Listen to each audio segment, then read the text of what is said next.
Hello, welcome everybody, and thank you for coming out on such a kind of tumultuous evening.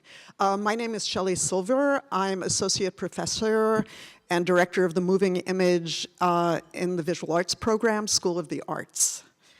Thank you. What is this world we find ourselves in? How did it become this way? How must we change it? What world do we want to inhabit in the future, and how can we imagine this future that doesn't yet exist?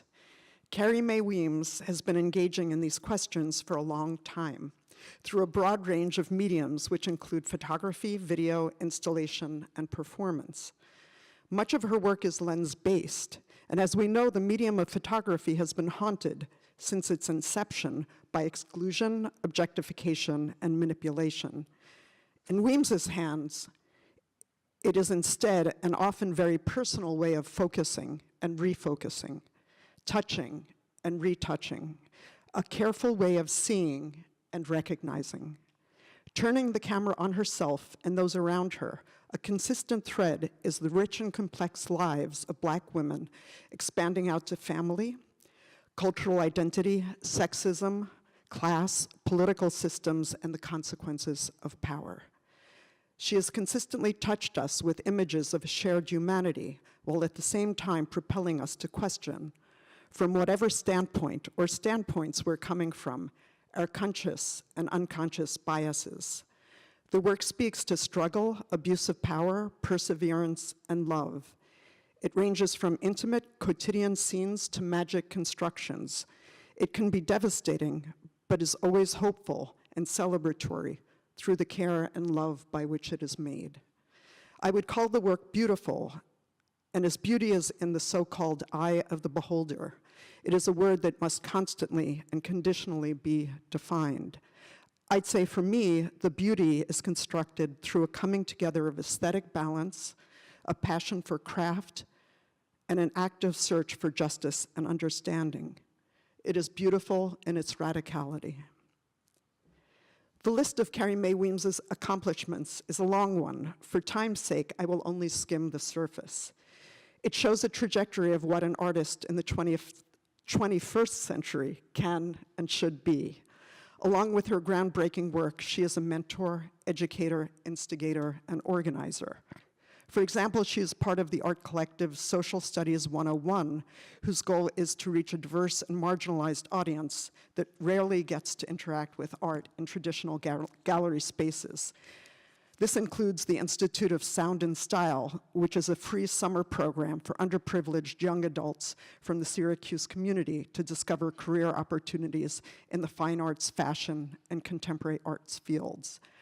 Her work has been shown at the Whitney, MoMA, the New Museum, MIT's List Center, the Studio Museum in Harlem, the Everson Museum, the Bronx Museum, the Smithsonian, the Met, and among many, many others. In 2014, she was the first African-American artist to have a retrospective at the Guggenheim Museum, and she took the Guggenheim retrospective as an opportunity to invite a range of artists, curators, musicians, scholars, and critics for 3 days of programming called Carrie Mae Weems Live, Past Tense, Future Perfect. Past tense, future perfect.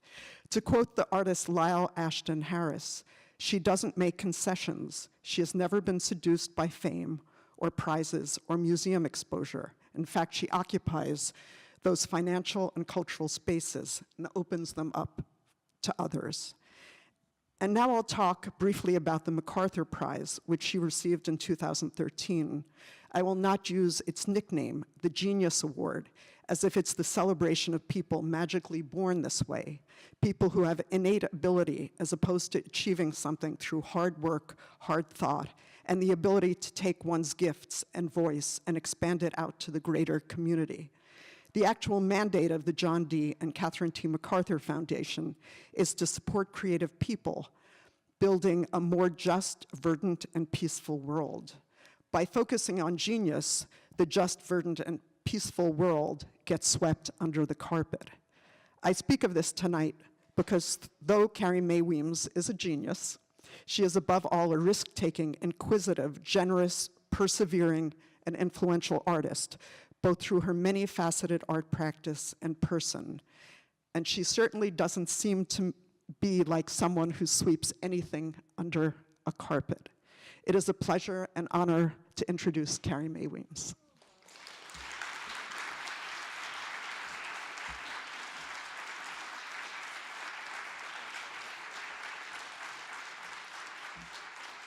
Thank you. Thank you so much for coming. It took me like 3.5 hours to get here. It's like, whoa, I'm exhausted. But I'm really excited, and I haven't been here in so long, so many years. And so it's interesting to be back here, and I'm looking forward to meeting with students tomorrow to see what kind of work is being made here at the university.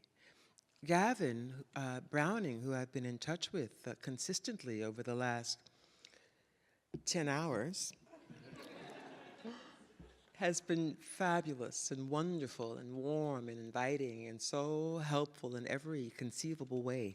Thank you very much. I thought that what I might try and do, it's cold, it's rainy. I'll really try not to keep you here very long. And I thought that we would look at a couple of things. Who's the tech person that is Sean here? Sean, are you here? Sean, come close by.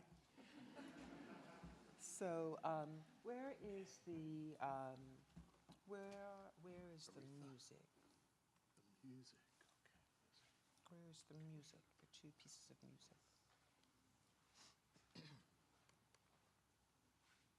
And bar, okay, alrighty, all right, thank you. So bear with us 1 second. And so then this is the Aretha Franklin piece, right? Okay, great, all right. So I wanted to, so I'm speaking, of course, primarily to students, I assume, and so I thought I would talk with you about a few things that I really think a lot about in my work, in the work that I make. I wanted to talk a little bit about appropriation, and I wanted to talk a little bit about ideas in relationship to influence, and where influences come from, that we don't drop from the sky fully formed. We are artists, musicians, writers, young scholars, people that are interested in the arts, always grasping for ideas and grasping for meaning, and it comes from many, many different places. And a lot of it comes also from what you see in the world, that it shapes you in some way, in some form or fashion. And how it shapes you and how it shaped me has been something really profound to consider. And I consider it more and more and more as time goes by. So I'm going to talk to you just a little bit about appropriation, then I'm going to play something for you, a couple of things that have been important to me. Now, appropriation, of course, is many, many things. And I'm just going to talk to you a little bit about what I think of it, maybe in a skimming kind of way, but nonetheless. Appropriation is sometimes an act of stealing. It's sometimes an exploration, sometimes a comparison between things, contrast. Sometimes it's an act of negotiation. Sometimes a marriage of singular ideas coming together to form yet a new idea. Sometimes it's an attack on the form itself, on the very act of appropriation. Sometimes appropriation is simply a hand that it's been well played. Sometimes appropriation is influence. Sometimes it's a theft and a ripoff. Sometimes it can also be a kind of critical intervention, a disruption, a questioning of ownership, of worrying the line and troubling space, of getting something that you would not necessarily have otherwise, of underscoring that which has come before of echoing the past and of charting the future. It's a dynamic form. Most of us, in one way or another, have been involved in the act of appropriation. In the visual arts, there's great stock that's been placed on the original. And the copy is thought to consider, copying the original is thought to be a violation of form. Ownership is key and highly valued. And the original is thought to possess a kind of magic, an unspeakable essence that resists all temptation residing outside of the spoken word. And I thought a lot about this because, of course, I use a great deal of appropriation in my work, and so I have to deal with it, I have to think about it, I have to negotiate it. In music, the act of appropriation is actually key. It's actually the reverse. A serious musician has to know the standards, and anyone who fails. You have to know the standards. You have to be able to play the standard incredibly well before you can actually claim it as your own, right? And before you can sort of use it as a launch pad for bending and making new sounds and new utterances, which I think is absolutely amazing. The original then becomes simply the foundation, and it has to be understood, and the act of copying is held to a very high standard. So if I had taken the 8 train,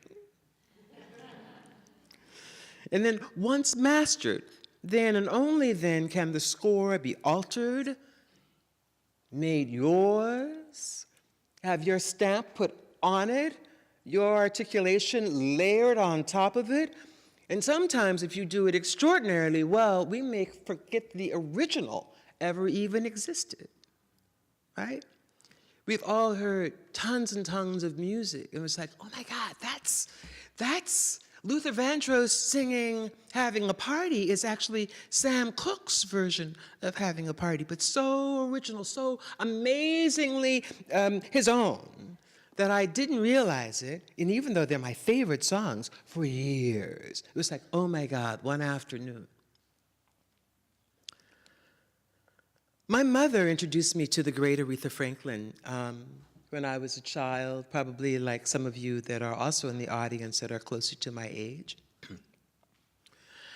And we, of course, just lost this phenomenal sound, this amazing voice in the world. When I'm listening to, I think of music as something that's really saved my life.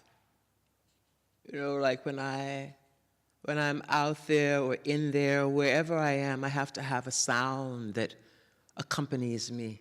And there are sounds in my head and in my heart that carry me forward and help me through all of my stuff, and certainly in the process of making and building pieces. I start every morning most mornings, listening to Don Pullen, Ode to Life, which is sort of the anchor of my life, and I was introduced to it by a great saxophonist who just passed away, Hamiet Blewett. And then I danced to Stevie Wonder's Love's in Need of Loves Today. That's like the way I start my morning. So my mother introduced me to Aretha, and I've been listening to this music for a very long time, and I wanted to sort of play a couple of things for you because I think that they're interesting, and because I think that hopefully you might find them useful. I'm wondering if like this light can be brought down just a little bit. I think it's just a little bright. Now, the songs that I'm going to play for you, I'm only going to play just a couple, and maybe we won't play them all the way through because we don't have a whole lot of time tonight. But this song is called Gentle on My Mind, and the first person who wrote it actually was Glenn Campbell. For those of you who love music might know Glenn Campbell. And then Frank Sinatra sang it, and then Aretha sang it. I'm only going to play 2 versions, the one that Frank Sinatra sang, and then Aretha's version of the same song.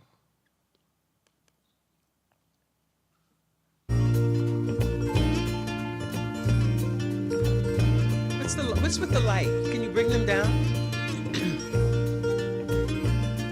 It's knowing that your door is always open and your path is free to walk. And I completely love this song, and the lyrics are really That beautiful. makes me tend to They're leave open. my sleeping bag rolled up and stashed behind your couch. It's wonderful generosity of spirit and of deep And longing it's in knowing music. I'm not shackled by forgotten words and bonds, the ink stains that have dried upon some line. That keeps you in the back roads by the rivers of my memory, that keeps you ever gentle on my mind. You know, and all the words are the enunciation is really beautiful. It's really The clear. wheat fields and the every word. clotheslines and the junkyards and the highways come between us. And you can imagine yourself dancing in your kitchen. And some other woman crying to her mama 'cause she turned and I was gone. I still run in silence. Tears of joy might stain my face. Summer sun might burn me till I'm blind. But not to where I cannot see you walking on the back roads by the rivers flowing gentle on my It's really a beautiful, mind. beautiful, beautiful song. So I love this song. I love this song. And I think I probably started listening to it maybe when I was, I don't know, maybe 12, something, I don't know. But I've carried it with me a lot. And I thought, and I could do this all night because I listen to comparisons and contrast a lot. Then I thought, I think Aretha sang that too. And this is how she spun it.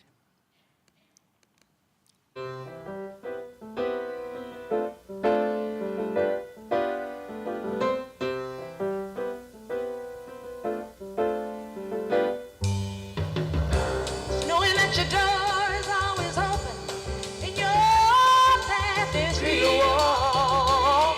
Absolutely no right? What? That makes me know that I can leave Same song? my Really? sleeping bag behind your couch. Right there. Yes, it does. Yes, it is. And she Right starts to there. fly up and It's over. knowing I'm not shackled by forgotten It's the lyrics. bound. You have no idea what she's saying. And your ink stains that are You have no idea what she's saying. You have to really strain. But what you do feel is this sort of incredible depth of emotion, this sort of heightened feeling, this sort of soars up and over. Well, that idea again, you know, it's sort of like, you know, when you get to a point where no words, there are no words. It's all It's emotion. not It's all too feeling. Not only does she do that, she brings you jazz and blues and spiritual and gospel in the middle of it. Right? And this is a song written by Glenn Campbell. of all people. So, one evening, I came home.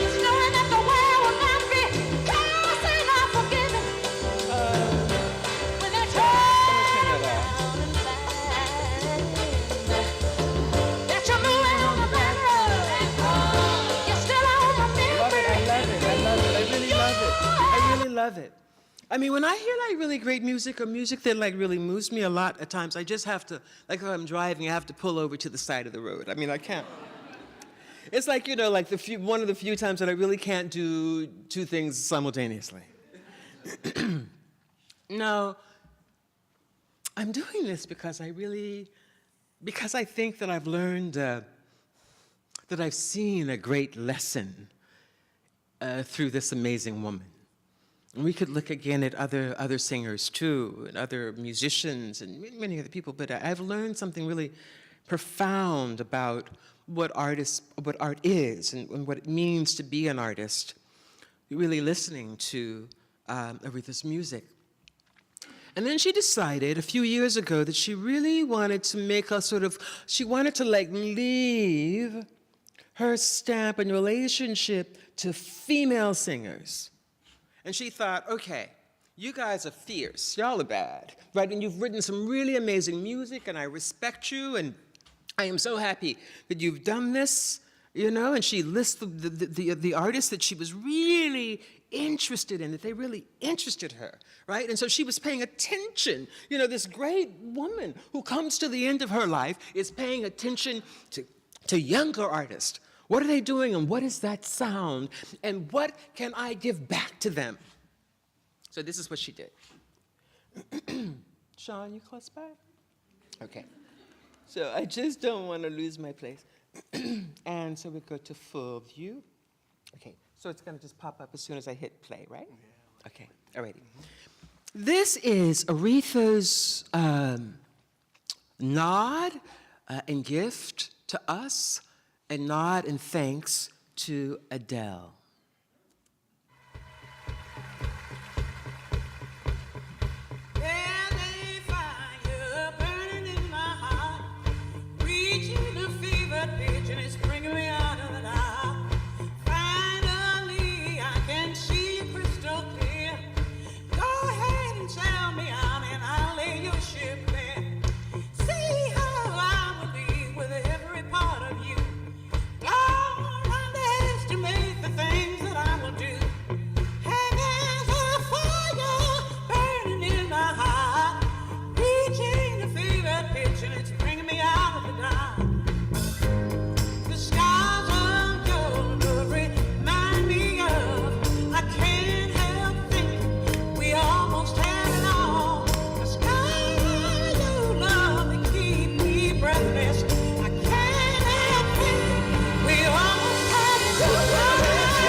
Using these ideas of repetition, warring the line, and narrative, and ballad, and jazz, and gospel in the song. And then she begins to appropriate herself within the song, using music from other pieces that she's made over the years, like mining her own archive, mining her own history.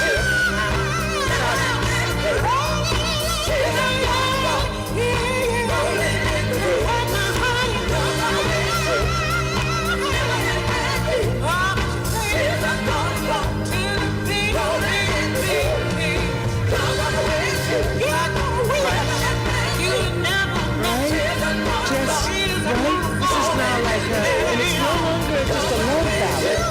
It's become like a side of protest, of resistance. I mean, it's just so interesting to me. Now it becomes like a narrative song, a spoken word piece. Right? Just in this song, 5 different musical being played out. Right? Here we go.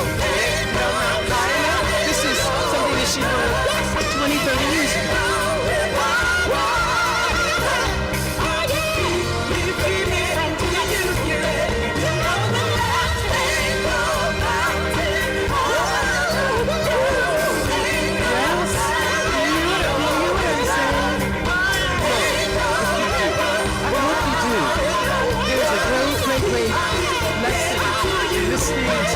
Greatness.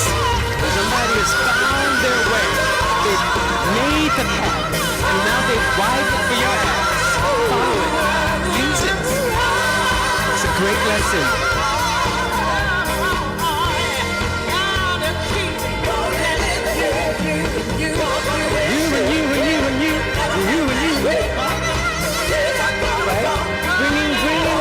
Bringing you in. This is a part of our history, our music, our possibility, our sound is.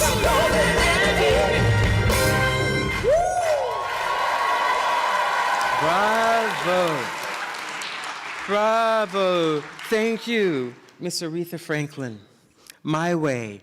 There's another really great example of sound with somebody like Nina Simone again, and the great Frank Sinatra again. And I'm thinking about them. I enjoy them both. I listen to them both. I love both. They are both in my head. But I'm interested in this dynamic way in which artists take material and bend material to their will. And that one of the most important things that we can do is to look at and to think about and to learn from and to engage the field around us, the artist around us, the music around us, the writing around us. It's the way in which we come up, right? And so one of the most important things is that you don't spend all the time looking at your own fact, looking at your own work, but you go out into the world and you take in what others are doing. And it's usually in the process of taking in what others are doing that you begin to find your own voice, your own space, right? And then bending it to your need, to your desire, to your feeling, to your emotional place. And artists have been playing this, looking at, being influenced by, updating, articulating, reimagining, repositioning art and art history for centuries and centuries and centuries. And so you're no different than anybody else, right? You know, who are your influences? Who are you paying attention to? I love this play, you know, between Lorna and Duchamp, or Cindy. Right? Mining the history, mining history, whether that history is a span of 200 years or 50 or 20 or 2. And then, of course, you have to be careful to make it your own so that it doesn't become like theft, right? It doesn't become simply the grabbing of somebody else's stuff and slapping it on a piece of paper and saying that it's yours, right? What is the intervention that's taken place that has moved it from Cindy Sherman to Lorna Simpson to Micheline Thomas to Kehinde Wiley? You know, to Carrie James Marshall, et cetera, right? Paying attention to that.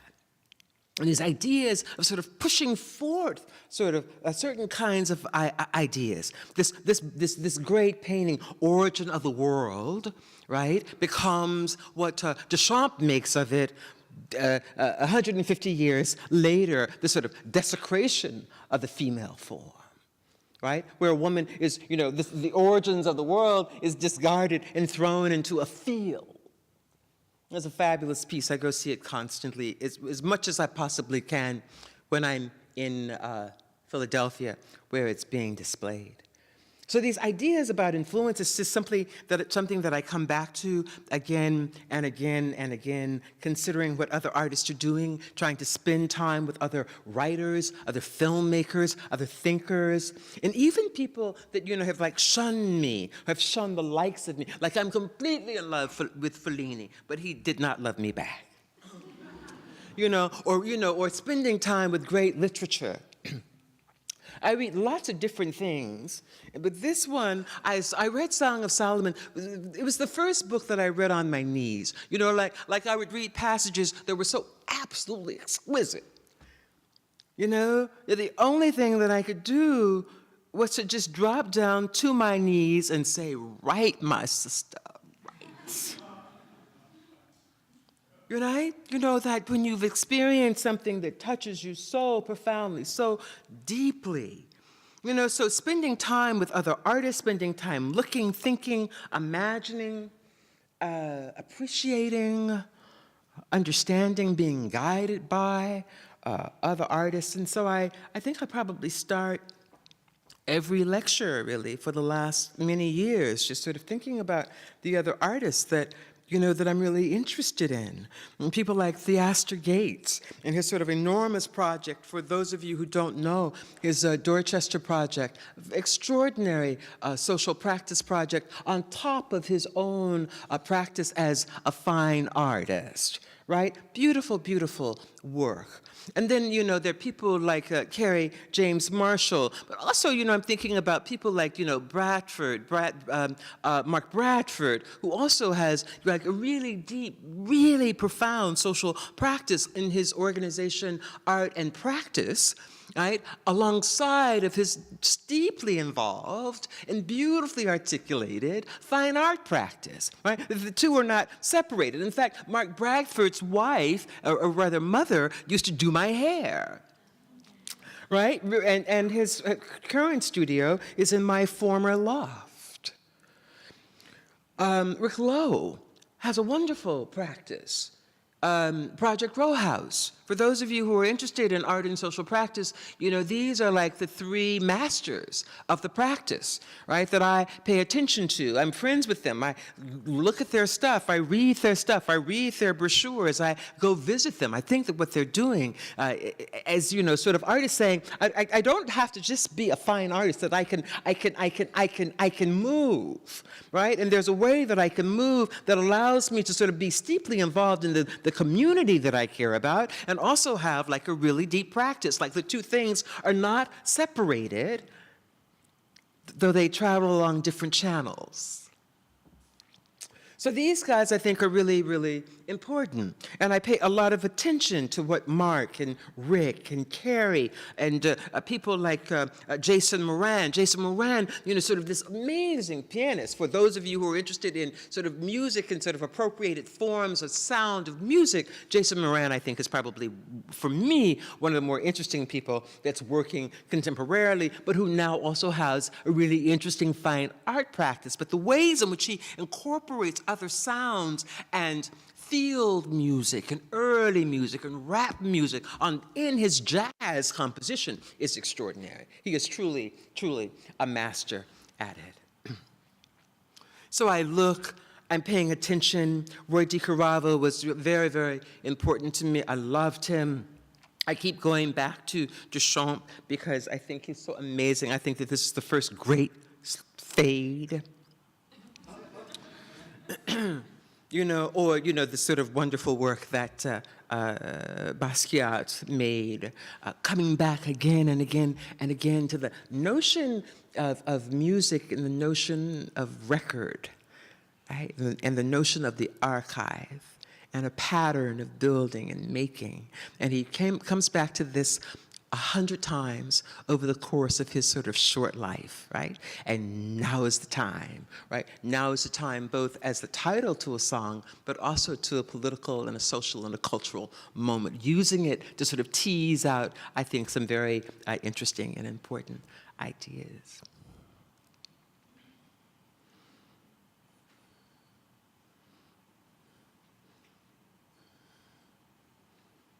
Felix GonzalezTorres, who I miss terribly, this elegant way of engaging us in ideas about AIDS as his body is being ravished by AIDS, what we have to pass through, forcing the audience to pass through this thing, whether it's, you know, white curtains or white and red curtains simultaneously, right? Forcing you to pass through and marking his life in that sort of extraordinary, incredible way. Anna Mendieta, of course, we love using her body. These ideas of, you know, artists that we often use our bodies, that we splay ourselves, that we lay ourselves out for a certain kind of examination, first starting with ourselves and then hopefully to our fellow man, using ourselves in this very particular kind of way. Of course, there were people like Adrian Piper who would paint herself. Right? Sometimes she would paint herself like black, and then she'd like walk down the street in Boston and brush up against white people. Right? I mean, just fabulous, right? And then people like, you know, Eleanor Anton, who decided that she wanted to understand something about living in the skin of blackness. And so did this performance piece in New York called Antonova, the Black Ballerina. A really interesting piece. And for those of you who are interested, again, in sort of performance and these ideas of sort of disruption, it might be an interesting thing for you to look at and for you to study. I was with Barbara Chase Rabeau recently, who I really adore. Barbara is one of the first people who really introduced us to Jefferson and Sally Hemings. She's the first woman who really to do all of this major work, like, sometime back in the 60s or the 70s, made this sort of very, very important book. And Barbara is also a sculptor, and has been working for a long time, lives in Europe, and she told me this wild story about being married to a very famous photographer. She was married to Marc Rabeau, the guy on your right, and the other person is Cartier-Bresson.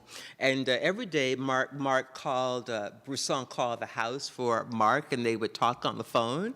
And Barbara, of course, famous and gorgeous and beautiful, and this dynamically badass sister who's like living, with, amongst these men, realized one day that, that they'd actually never taken a photograph of her as a sister. And she thought, I guess I'm gonna have to get up out of here. Right? That I am not seen, and I am not described, and I am not represented in anything they've ever done, though I live amongst them, and one is lying next to me. Right? I mean, an amazing story that she shared with me.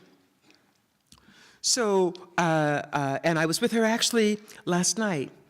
I learned a great deal from being with my colleagues and my friends, even though I'm a deeply stubborn kind of person.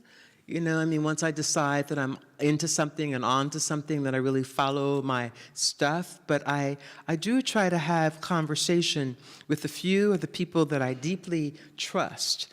And when I can't talk with them personally, then I spend as much time as I possibly can viewing their work and looking at their work and knowing as much as I possibly can about their practice and what it means to be an artist and what it means to dig deep for the work, which is what we do as artists, and it's one of the hardest things that we do. Besides making my work, I also have social studies and the Institute of Sound and Style that I started. It's really, I think, in a lot of ways, the work for me is all a part of the stuff that I'm deeply focused on. And the thing that I'm deeply focused on in one way or another has to do with sort of histories of violence. Of histories of violence and the way in which that violence is directed, one, towards me, two, towards you, towards the people that I care about, and how then that gets sort of layered out, right, across things, right? Whether we talk about violence in, domestic spaces, or we talk about war, or we talk about the crimes against the black body and the sort of the organization of the state and state violence directed against the black body. And so I'm sort of looking at it in a number of different ways, and I keep coming back to it again and again and again. And I think that in some way, that at a certain point I realize, which probably some of you are really struggling for, is what is my project? What is the thing that I actually care about? What is the thing that I'm actually really committed to? And then how do I make that commitment known? How do I realize that? How do I unpack that in the work that I make? And so on the one hand, yes, I have this sort of social practice with my kids. I enjoy them, even though I don't like kids all that much, but they are important to me. But I also, I do these sort of projects where, I've been selling hopes and dreams in a bottle. 1999 has always gotten me, you know what I mean? So, but this sort of character that I've developed, that I've been working with for a very long time, she does all these things, all these actions, and so I've developed like a kind of persona who does certain things that Carrie wouldn't necessarily do, right? And so she's very useful for me in a lot of ways. And these ideas, though, of going back to this sort of notion about violence, I think is really important, that I'm interested in violence and unpacking that. And I think to that extent, then, the deeper thing is that I think I'm most interested really in deconstructing notions of power. Who has it and who doesn't? At any given moment and under any circumstance and situation. I'm really looking at that over and over and over. And it took me a long time to completely understand that that was my project. That was my project, that I had come at it from a number of different vantage points, from different positions, from different bodies of work, whether it was text-based or language-based or video-based or photo-based or screaming-based, whatever it was, right? But that's what it was primarily about. And so I ask you to consider, what is your project?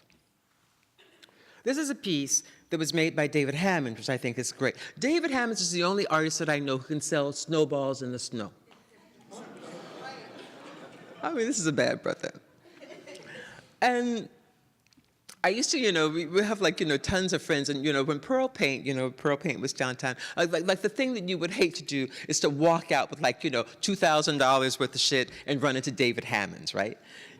Because David is running up and down like 125th Street collecting snowballs, right? And selling them back to you, because you're too lazy to make your own, right? And he would like make them in like multiple sizes, or chicken bones, or any sort of detritus that he would sort of collect and use all these sort of materials and then bend them.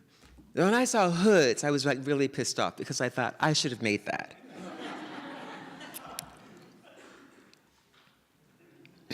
And so I went on then to thinking about this idea about hoods and a garment and what a garment means and how a garment has been misconstrued, how it's been taken advantage of, and how it's been leveled and leveraged against certain bodies has been really important to me. And so I started working on this piece, I don't know, maybe 5 years ago, 5 years ago, maybe 8 years ago. And of course, it's all linked to this idea of hoods, and it's linked to mass incarceration. And then doing this work about men and young men, and the number of young men who had been killed in one way or another due, again, to sort of police and state violence. Just sort of working out these ideas that I really needed to work out, and thinking about, sort of the use of text and language and where that text should come from. So I started using police reports in order to get to some of the work. And just as we know that, that as Amiri Baraka would say, that we've been dealing with the changing same for a long time. This is a plate that I made maybe 30, 35 years ago, commemorating every black man who lives to see age 21, right? So, that we didn't just start sort of thinking about sort of these traumas, this personal trauma, this communal trauma, this societal trauma, last month or 2 years ago, or 3 years ago with the death of Trayvon Martin, the tragedy of that. We have been dealing with this as a community and as a society in an ongoing way for a very long time.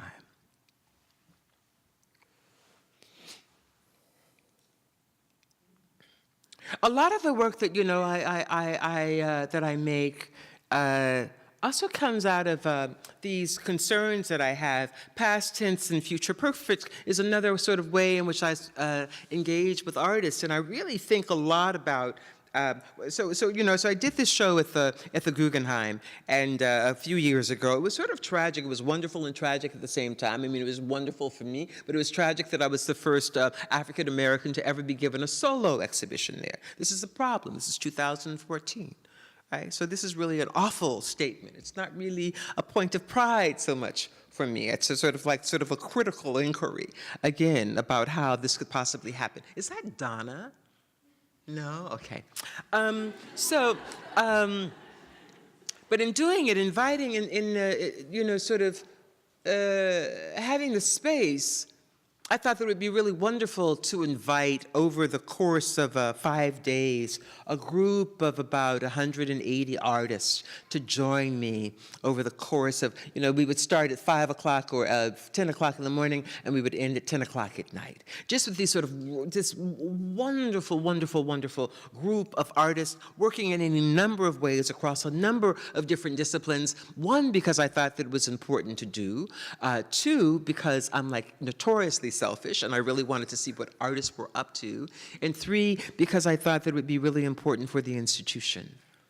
That would be important for the institution. It would be important for the museum and for its staff to have a sense of who are some of the extraordinary artists that are working in the field, right? Whether they're working as musicians or choreographers or dancers or curators or art historians or visual artists. I mean, just unpacking the sort of cultural terrain was very exciting. And I've done this now twice. I've also done this at the Park Avenue Armory, where I did a project last year called The Histories of Violence, The Shape of Things. And so this idea has been on my mind for a long time, and I keep simply thinking about ways to come back to it, how to explore it, how to investigate it now.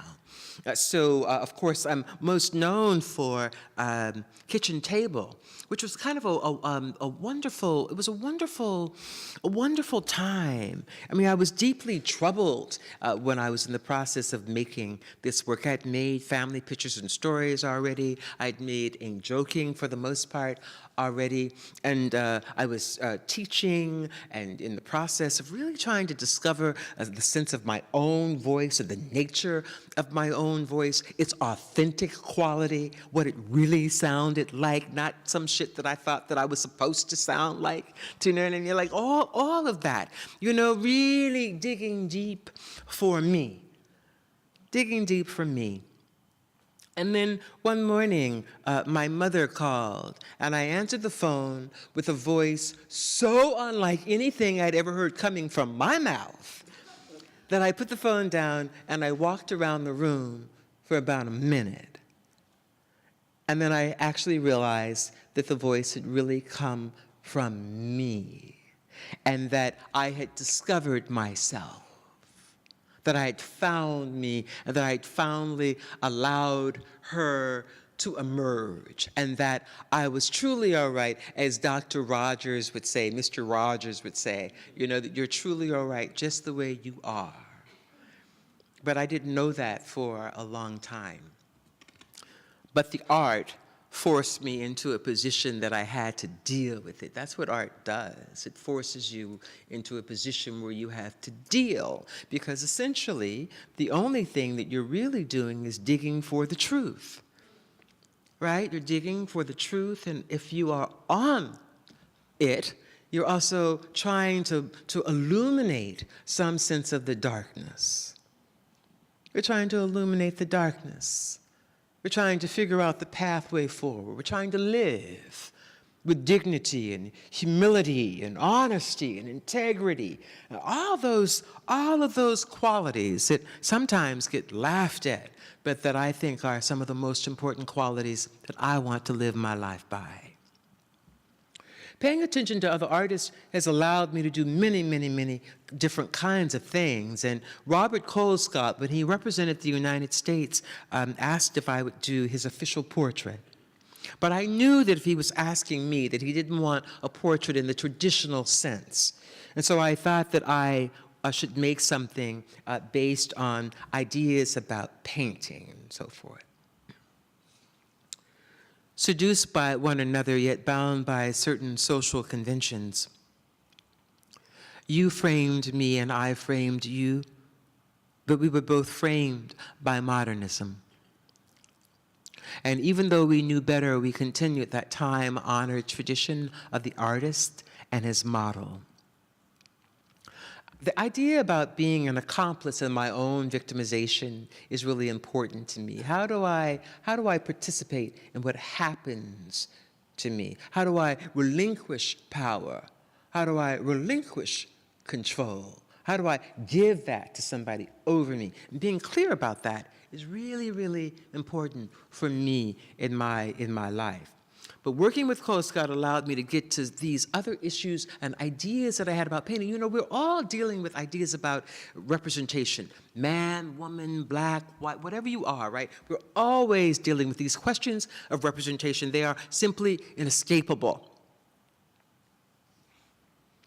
Standing on shaky ground, I posed myself for critical study, but I was no longer certain of the questions to be asked.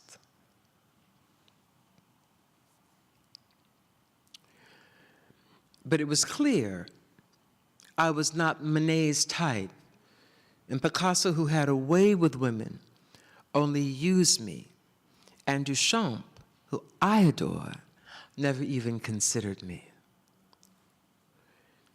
But it could have been worse. Imagine my fate had de Kooning gotten hold of me. You know, like really sort of teasing out these ideas about painting, right? My relationship to painting, and the relationship with the black body to painting, and the relationship with the female body to painting, and to the history of painting, right? You know, and using language in a sort of way to sort of help me get there, and to sort of critique myself in the process. To critique the body in the process, but to critique painting at the same time, right? And then to spin it out, you know, towards the humor, right? And using these strategies of engagement that I hope will assist me in negotiating the path, but also help my viewer as well. From Here I Saw What Happened and I Cried, you became a scientific profile, a Negroid type, an anthropological debate, and a photographic subject. It's like the perfect four. You became mammy, mama, mother, and then, yes, confidant. Descending the throne, you became foot soldier and cook.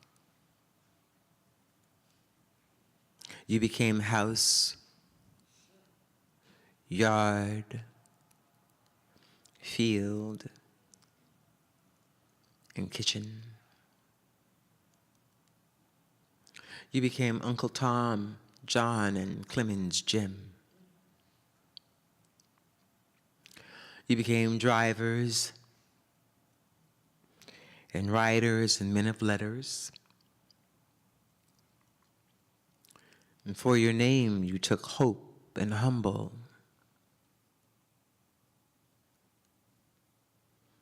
Black and tan, your whipped wind of change howled low, blowing itself smack in the middle of Ellington's orchestra. Billy heard it too, and cried strange fruit tears. But your resistance was found in the food that you placed on the master's table. Ha. Born with a veil, you became root worker, juju mama, voodoo queen, hoodoo doctor. Some said you were the spitting image of evil. You became playmate to the patriarch and its daughter. You became an accomplice. And the music for God Bless the Child.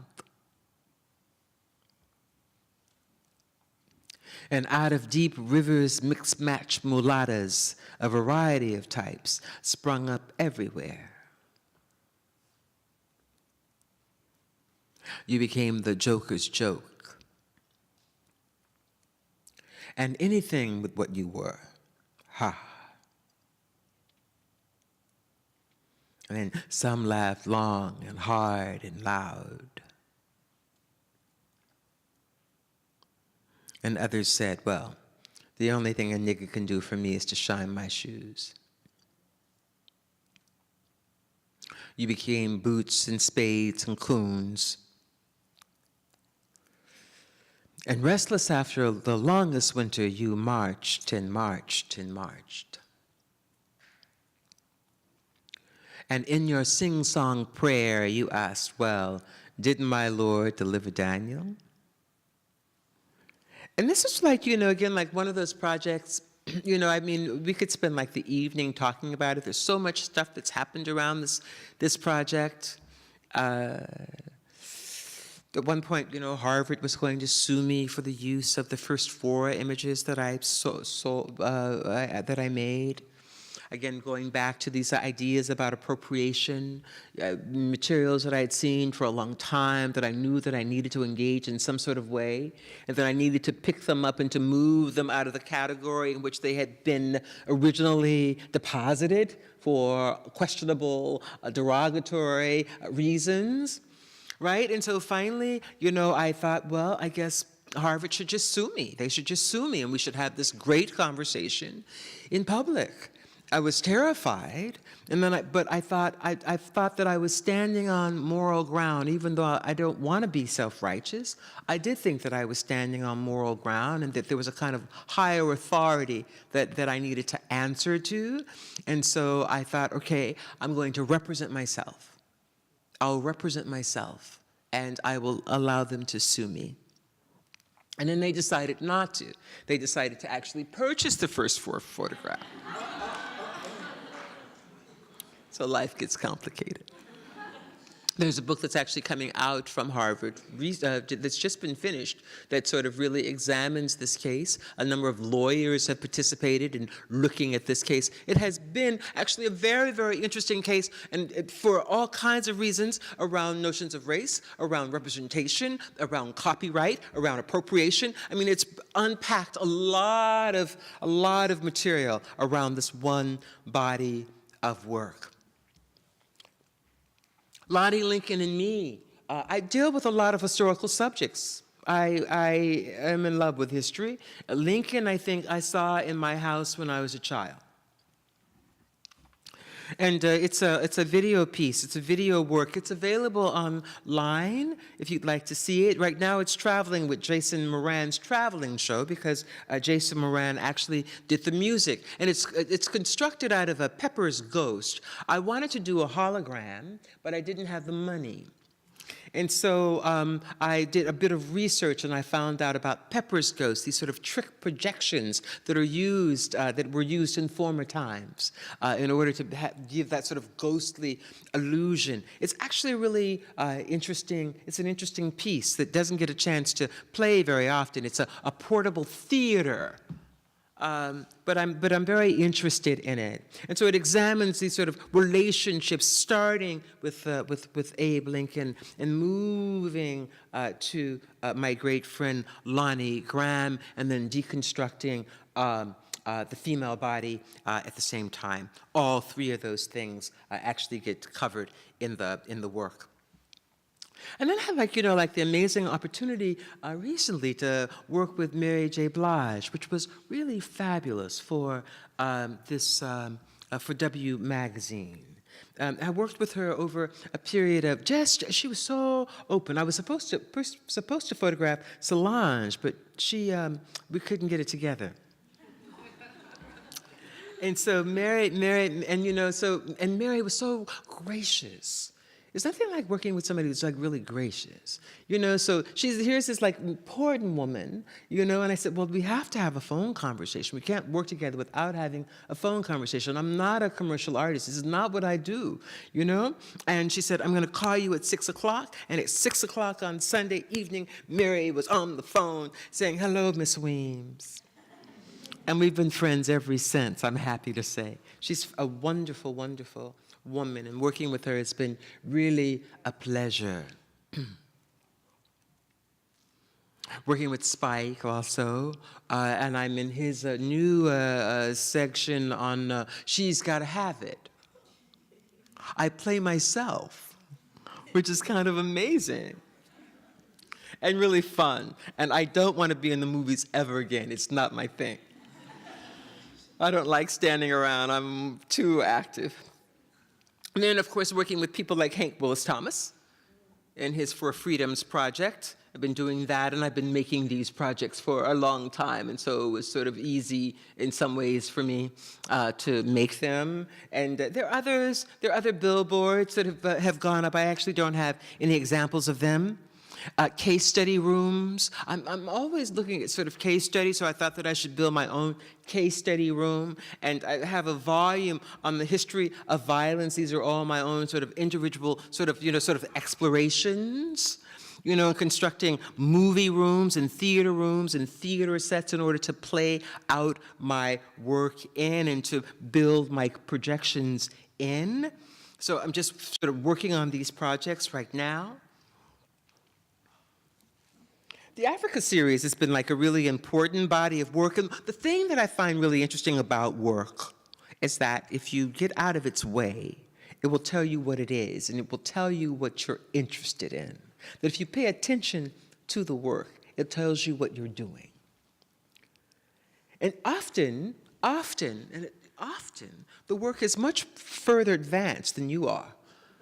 Usually you're sort of chasing your impulses, right? You're sort of trying to find your way, but the work is doing what it's doing. And a part of what we have to do is get out of the way of the work so that the work can work for us, to pay attention to what it is, to pay attention to what's happening in it, and it starts to speak to you. So I didn't realize that I was completely interested in architecture for years, but I've been looking at buildings for years, like really looking at them. You know, for a long time, I have to tell you, I didn't like Columbia. I used to live on 128th Street.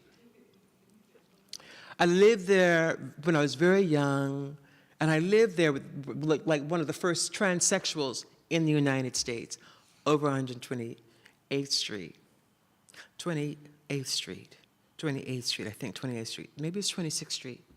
And I passed by Columbia all the time, and I could not figure out how to get into the school. And a number of buildings are like that. A number of universities are like that. They're situated on the edge of predominantly brown communities, right? And they're constructed in such a way that the brown people that live next to them have no idea how to get into the fucking building, right? Which is done on purpose. It's absolutely done on purpose. And so I didn't like Columbia for a long time because and I'm a smart sister, right?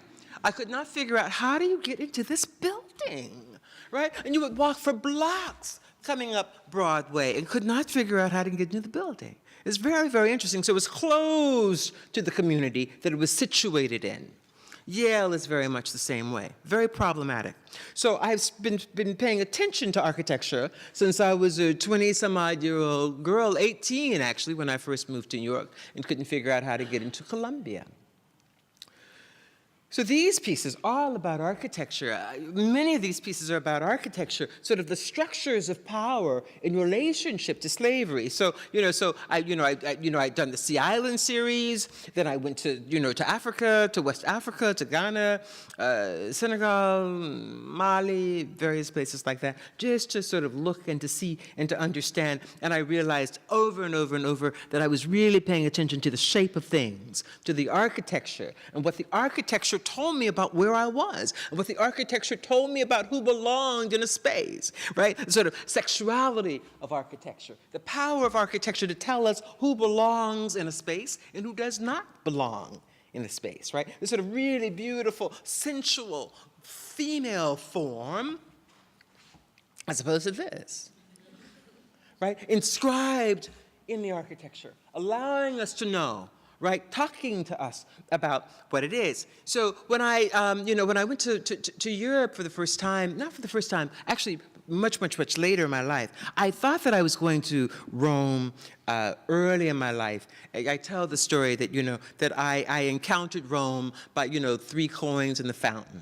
Right? It was like Gidget all the way, right? And, I saw Gidget on the back of a Vespa, and I thought, well, that's going to be me someday, And I dreamt of going to this city, and I never went. I never went to Rome. I went to many, many places in Europe, but not Rome. And I'm actually glad that it took me a long time to get there, because I think I would have just simply slept my way across the country. Do you know what I mean? Just one cute boy after the other.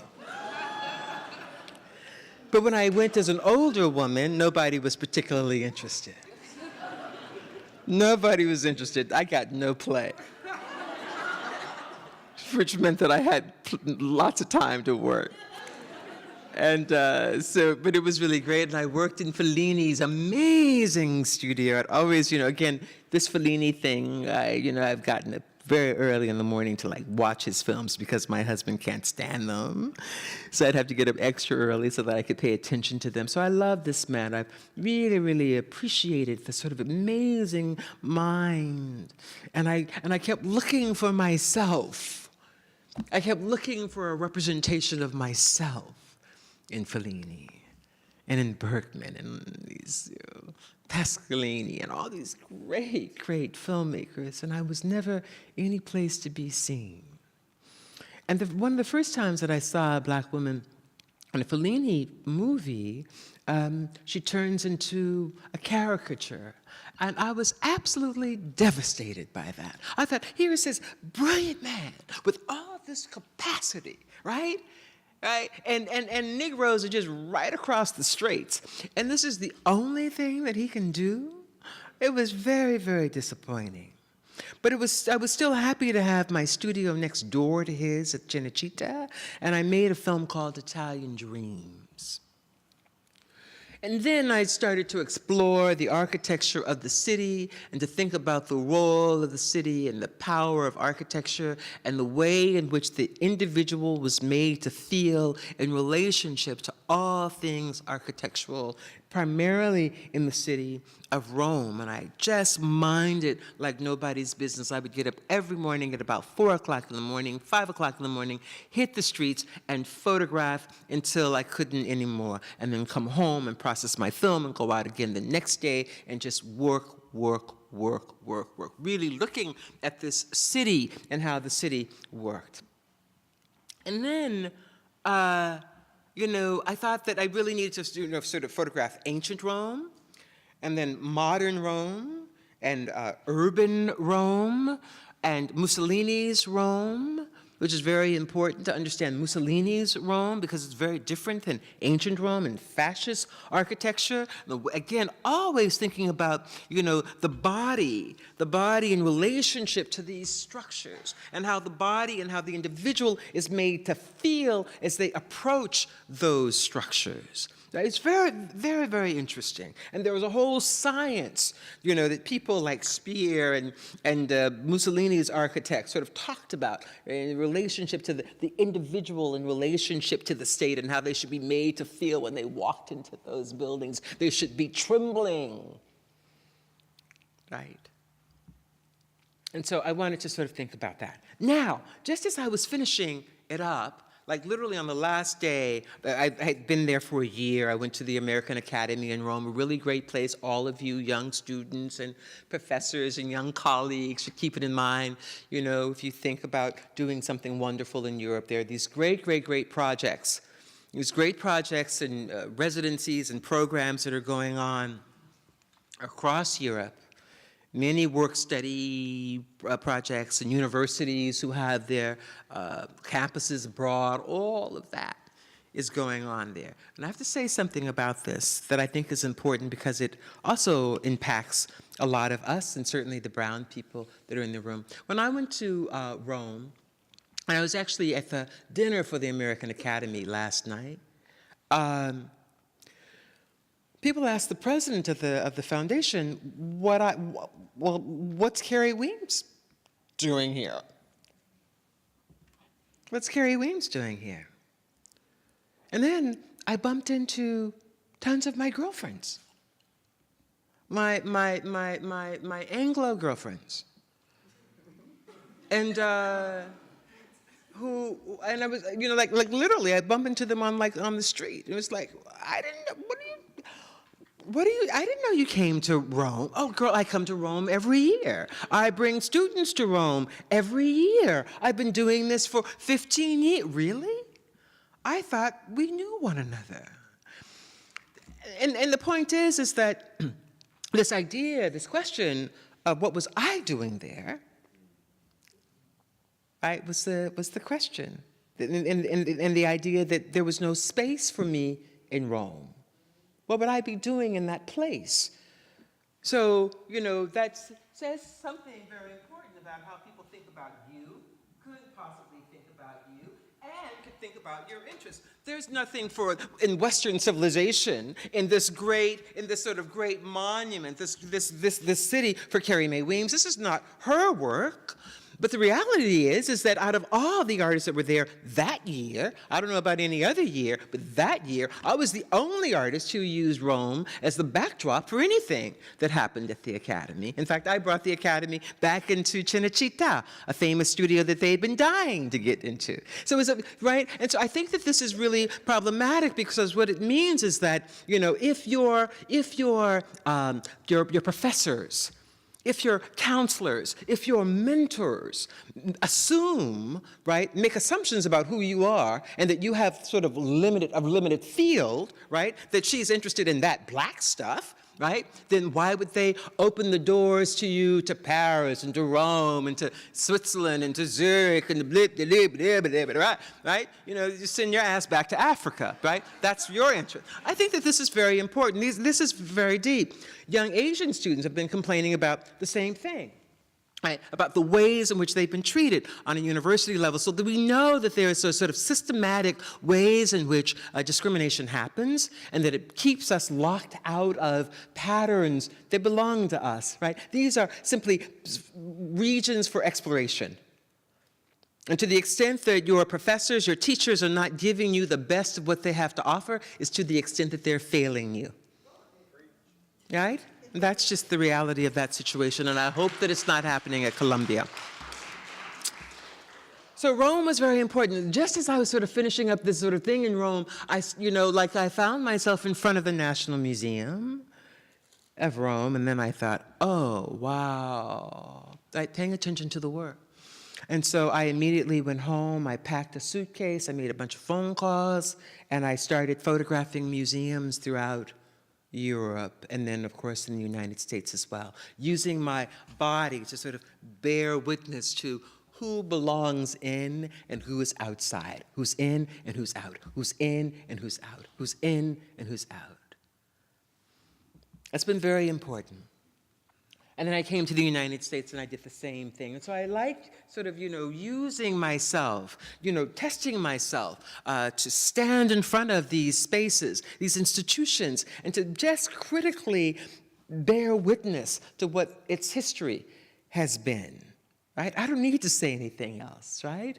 And hopefully I'm bringing you, the audience, along with me in some sort of way, some sort of capacity to sort of question along with me what is inside and what is outside of some of these marvelous, beautiful, beautiful, beautiful institutions. And what we do know is that we are coming to a place where all of the shifts are evident, where the crack, right, the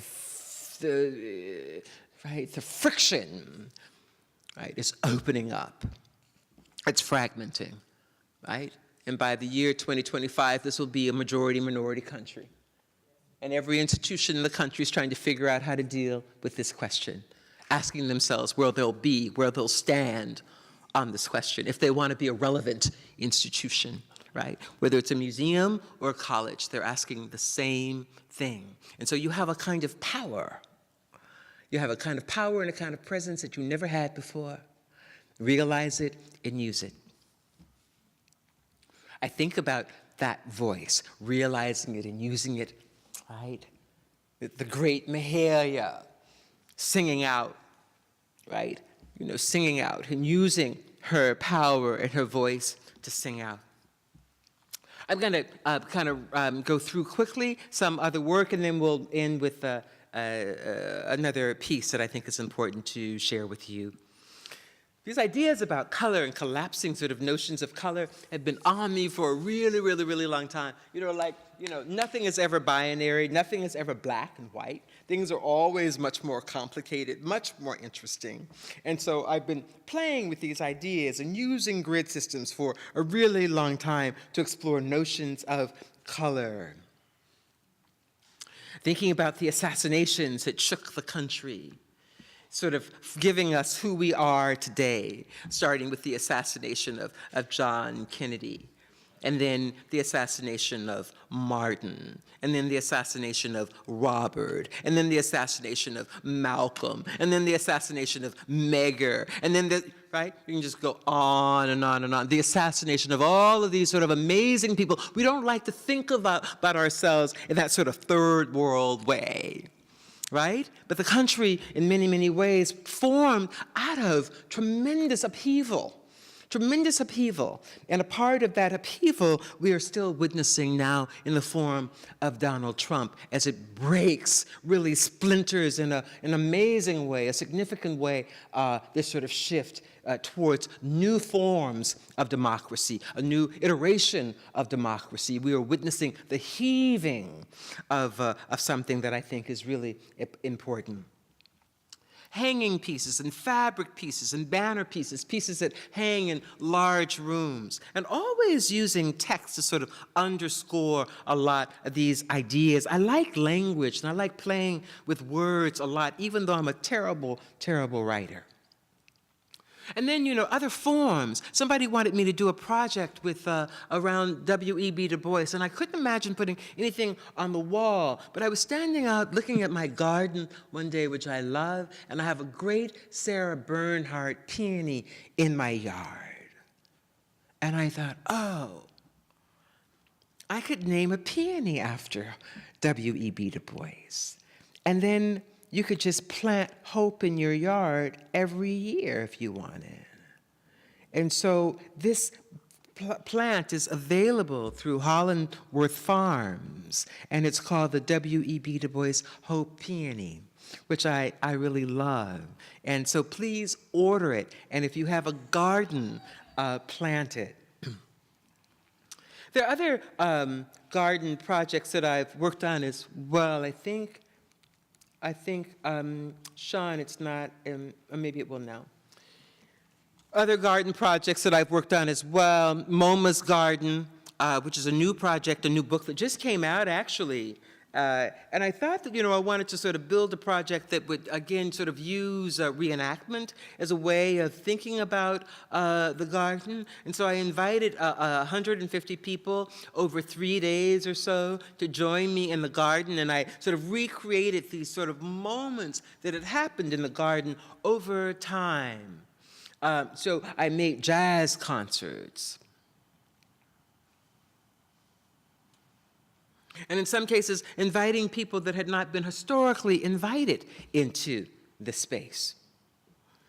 Maybe the whole piece maybe consists of, I don't know, maybe 50 or 60 photographs. The book maybe has only maybe 15 or so in it. And also doing these projects around popular culture. I started noticing what was going on in things like Empire, Scandal, How to Get Away with Murder. So I decided that maybe I would go stand at those sites and look at them and sort of think about sort of the sort of shifting terrain of popular culture. So that, 10 years ago, we didn't have these shows. 12 years ago, we didn't have these shows. But something sort of changed, something broke. And of course, that breaking has to do with what is happening demographically and what's going on culturally and where TV is at the moment. Commercial TV, network TV, as opposed to Netflix and Hulu and Zulu and all that other stuff, right? But who is, basically looking at network TV, like the ways in which African Americans and Hispanic Americans use Twitter, right? We know that that's where they are. So if that's where they are, then that's where we have to go. So, all of these sort of economies are sort of shifting around, or the sort of culture sort of shifting around, also based on certain kinds of economy. And so it was really great. It was really wonderful to go and to look at these sites and to talk to Lee Daniels and Chandra Rhimes and Ovid DeVernay and all of these people that are Kerry Washington, who are working in this sort of way, in this sort of way and thinking about who they are. And a show like Empire bringing in sort of work that had never been before, right? All these contemporary artists. You could discover all these contemporary artists on the show. And it was a show that then began to sort of elevate what other shows were doing. Right? Because if you wanted to hang, then you had to sort of show up, right? You had to have beautiful sets. You had to have things that were sort of related to design, related to contemporary art, related to hip hop culture, related, right? It had to be in the pocket. And so something else started to emerge that was also dynamic within popular culture, referencing outside of itself, right? In order to be relevant to a contemporary audience. So many, many things are happening in the field that I find absolutely amazing and wonderful and dynamic and important as we continue to heave. And so now I'm going to share with you just a video piece that I worked on that came out of this larger performance. I've been doing this performance piece called Grace Notes, and I did Grace Notes based on the assassinations and the murders of the Emanuel 9 in Charleston. And then, of course, I needed to negotiate this incredible stuff around Black death that I saw everywhere. And so I put together this performance called Grace Notes, and I'm working with people like Issa Davis, who is Angela Davis's niece, Carl Hancock Rux, Amani Azuri, Alicia Moran, various students. When I go into a city or a town, I often invite students that are in that city and in that town to work along with me. Francesca Harper, the choreographer, has been working along with me as well. And I started thinking about, how to deal with these ideas of dark matter and Blackness contemporarily, and again, the sort of ongoing violence that seems to have been directed specifically towards young Black men. And since something broke, something happened with the death of Trayvon Martin in particular, and I have to come back to these ideas often. Like, I'm not gonna give up on my brothers and think about them as being old news. I'm not gonna think about somebody's death as being old news. I think that that's really important, that this is not old news. This is current. It is a part woven into the fabric of Black lives and of American lives. And it was only at a certain point that I realized ultimately that I was really dealing with the story of Antigone, about a woman who simply wanted to bury her brother with some sense of decency, whether he had committed a crime or not. Whether he had committed a crime or not.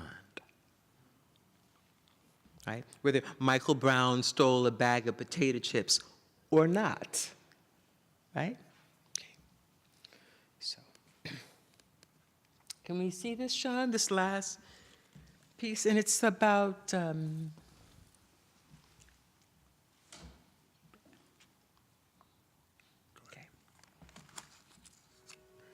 thank you.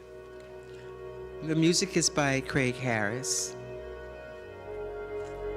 And who's controlling the volume? Is somebody control? Can you control the volume? Can you turn it up just a little bit for me? Thank you very much.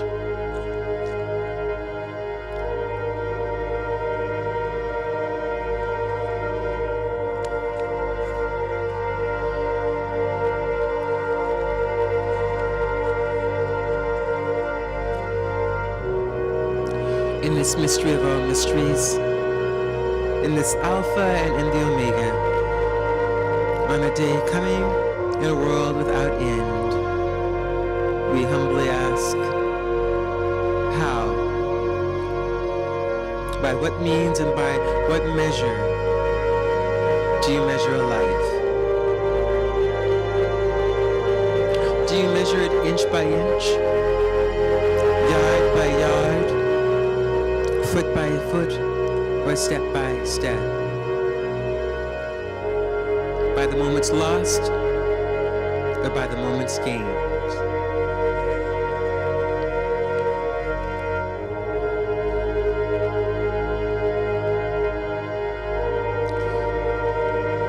According to time and place, your appearance changed, but you were always stopped, you were always charged, and you were always convicted. You had been marked by a darker hue. And so, time and time again, the man was rejected and the woman was denied. A man was killed, the body lay in the open, uncovered and exposed. Women wailed, and men moaned.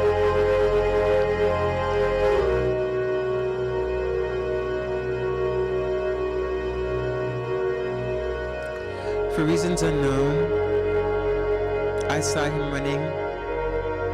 I saw him stop. I saw him turn with raised hands. I heard a shot, and I saw him fall.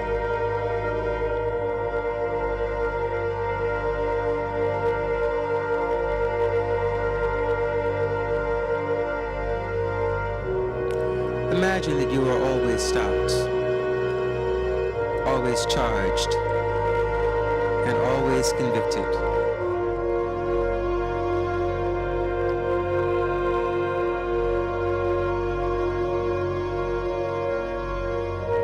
This violence wasn't like it was in the movies.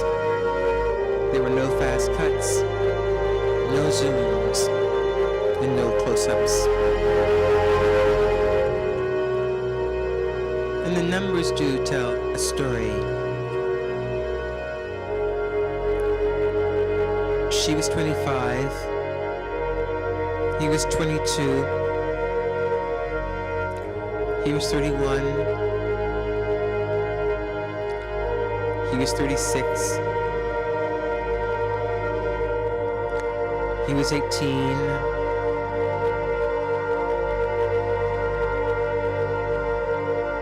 A boy, a brother, a father, an uncle, a cousin, a friend.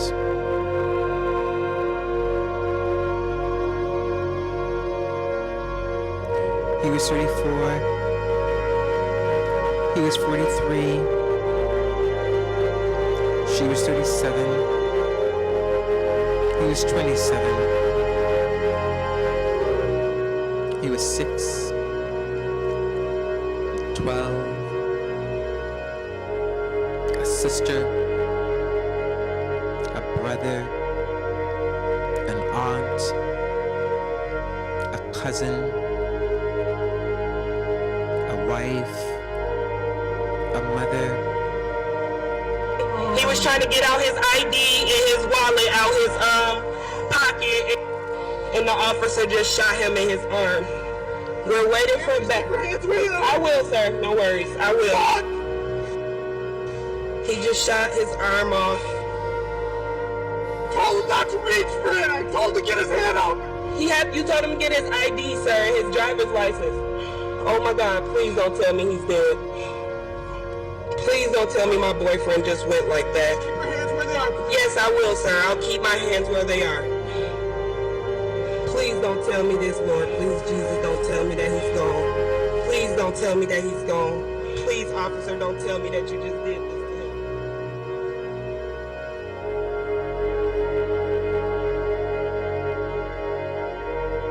How she maintained herself, I will never know.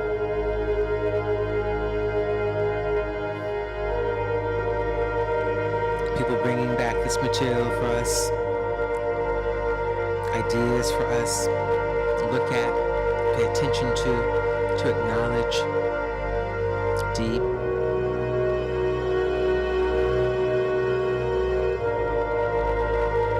So there were no strangers to sorrow. And time again, the man was rejected. The woman was denied. A woman was killed.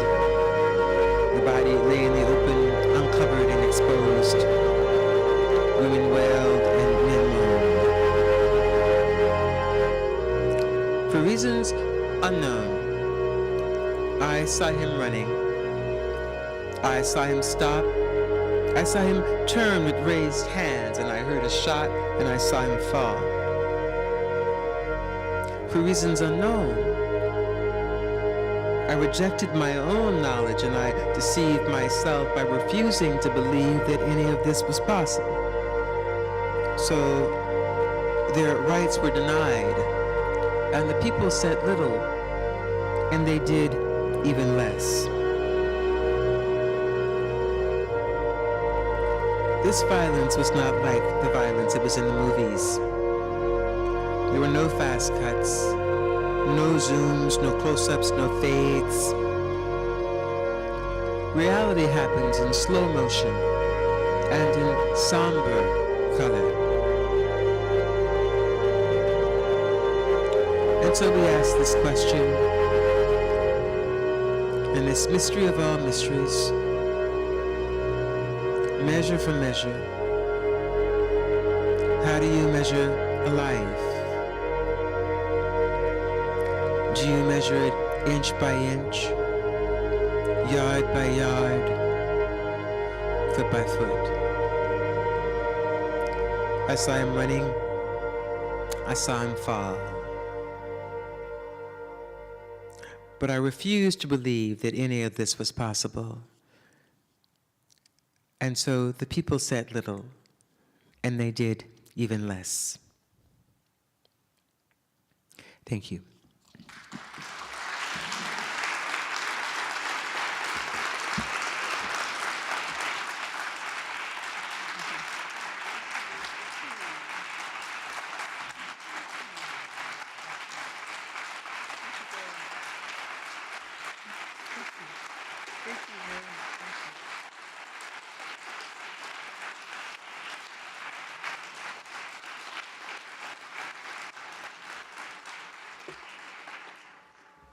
Oh my goodness.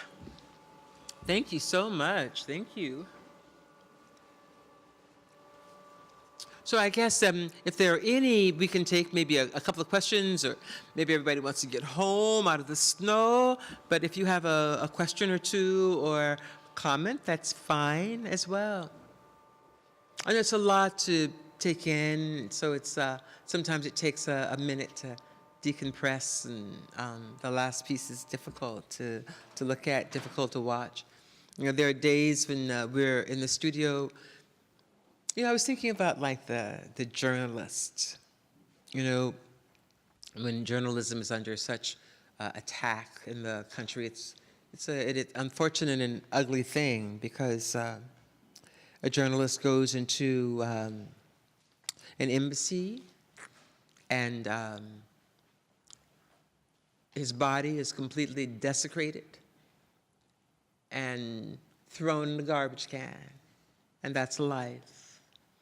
And it can only happen because we challenge truth, that we call truth a lie, and that we call the truth bearers liars. And so what has happened to this journalist, and what continues to happen to journalists is a great, great tragedy. Very, very, very scary. My sister. My name is Savannah Bailey McLean. I'm not a student, but I live in West Harlem. And I also do radio podcasting, and I curate public art. Okay. I've done it all, Savannah Bailey McLean. I've curated public art throughout the city. Okay, great. So I just wanted to say thank you for a number of reasons. One, it's refreshing to witness somebody show the works that you have done, hearing Aretha, but understanding Aretha. And I know a lot of people don't understand it, because I'm kind of old too. I'm in my late 50s. And then I know. And then to see the last piece, I just wanted to say thank you, because the way you interpreted with those gentlemen on the treadmill and just showing the pacing, and I just thought it was done so beautifully. And Craig lives here in Harlem too. Yes, he does, yeah. And so how you weaved all these various people, Hank I know as well, and Kihande, I know him as well. The way you weaved all of this, it was absolutely wonderful. And I hope the students here and their professors really understand how wonderful this whole presentation really was. Thank you so much, and I hope to get to know you. That's so kind. Only comments like that. Thank you. How you doing? Hi. I really enjoyed the presentation, really I did. I was really blown away. I'm curious though, sorry, I'm all right. Thank you, okay. I'm curious, you know, you mentioned that most of the time, artists, whatever your practice may be, you're following, you're chasing the work more like rather than you really like being in front of it or like right next to it. So I'm curious if you have any advice or anything for young people or anybody, doesn't matter young people I guess, but anybody who feels as if they were going one way but ended up somewhere else after reflection. That happens a lot. Yeah, I'm curious.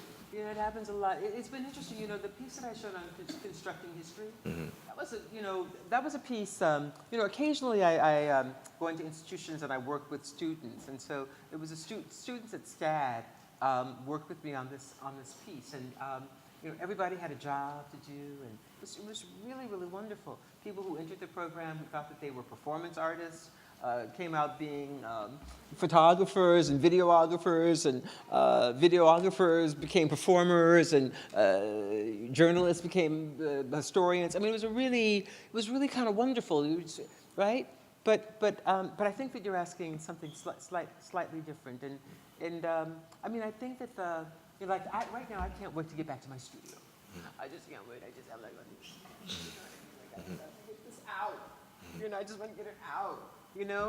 And but I think that you have to. The most important thing is that you have to go to a place every day that belongs to you, and you have to work. Whether it's a corner, a room, a studio, your bed, wherever it is, wherever your space is, so that you can pay attention to what your body and what your mind is saying to you. You can't pick it up in all the noise, right? So you have to have like a space where you can go to really think about what it is that you're up to. Are you a photographer, videographer, painter? You asking me? Oh, Yeah, I'm a musician. Musician, Yeah. you play music. What do you play? The saxophone and the bass. Are you hoping to continue that, or are you starting to doubt that? No, not necessarily. I'm recording a record, and I've Oh, beautiful. just come to divergence or across, just like a fork in the road, really. So. I think my process is pretty simple. I mean, I work every day. I work every day, and I have for many years. I always have my notebooks. I always have my materials really close by, so that I can look at them, so that I can think about them, so that I can wake up to them, so that I can question them. And then I try to take a step back, and I try to pay attention to somebody else for a minute. In fact, I was working on a project a few years ago, and I could not figure it out. I was really having a problem. I was trying to appropriate something that didn't belong to me. And I couldn't bend it. I didn't know how to bend it. And so I went to hear Max Roach. Wow. He was playing. And I went to hear Max. And I go to things, and it's like, okay, I got it. And I was getting ready to leave. And just as I was getting ready to leave, Max said, now we're going to play Calvary. We're going to play it in our way, but it's Calvary nonetheless. Going back to the very idea that we just talked about, right? This idea about appropriation. You have to make something your own. You can't just snatch it, right?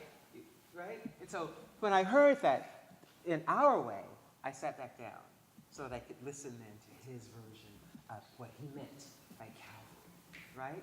And that opening up, being open, and being aware, and not being afraid, to take the chance and to take the risk, I think is probably one of the most important things that we do. But you can't be afraid to take the risk, as scary as it is. Because being an artist is a huge risk. Being an image maker is a huge risk. Being a sound maker, it's a huge risk, right? Because you're not just risking, your degree or your parents' money. You're like putting your emotions on the line every time. Like your emotions on the line every time, and your creativity on the line every time. And so it has another level of challenge that's associated with it, emotional challenge that's associated with it. But we have to, I think, also get out of the way of the work and allow the work to tell us what it is.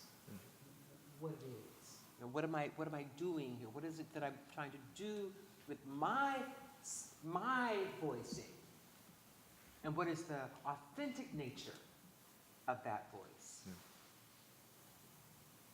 Thank you. Does that help? No, it does. Yeah, it does. Thank you. It's lovely to see you. Thank you. Lovely to see you too as well. Let's go home.